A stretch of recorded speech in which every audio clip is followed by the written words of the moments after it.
കായംകുളം കൃഷ്ണപുരം അർത്തിച്ചിറയിൽ മധ്യവയസ്കനെ മരിച്ച നിലയിൽ കണ്ടെത്തി. കായംകുളം പോലീസ് സ്ഥലത്തെത്തി ഇൻക്വസ്റ്റ് നടപടികൾ പൂർത്തിയാക്കി മൃതദേഹം താലൂക്ക് ആശുപത്രിയിലേക്ക് മാറ്റി. ഇന്ന് രാവിലെ 7 മണിയോടെയാണ് മൃതദേഹം കണ്ടെത്തിയത്. കായംകുളം പോലീസ് സ്ഥലത്തെത്തി ഇൻക്വസ്റ്റ് നടപടികൾക്ക് ശേഷം മൃതദേഹം താലൂക്ക് ആശുപത്രിയിലേക്ക് മാറ്റി. ആളിനെ ഇതുവരെയും തിരിച്ചറിഞ്ഞിട്ടില്ല.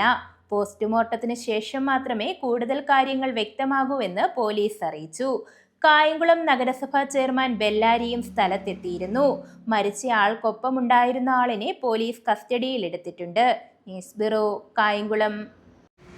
ജി സുധാകരൻ MLA ആയിട്ടിരുന്ന കാലത്താണ് കായംകുളം നഗരസഭയോട് ഈ സ്ഥലം സാംസ്കാരിക വേദിക്ക് വിട്ടുകൊടുക്കണമെന്നും അന്നത്തെ കൗൺസിൽ അത് പാസ്സാക്കി വിട്ടുകൊടുക്കുകയും ചെയ്തു. കഴിഞ്ഞ 20 വർഷക്കാലമായി ഇവിടെ കോടിക്കണക്കിന് രൂപയുടെ നിർമ്മാണ പ്രവർത്തനങ്ങളാണ് നടന്നിട്ടുള്ളത്. ഒന്നും ജനങ്ങൾക്ക് ഫലപ്രദമായിട്ടില്ല.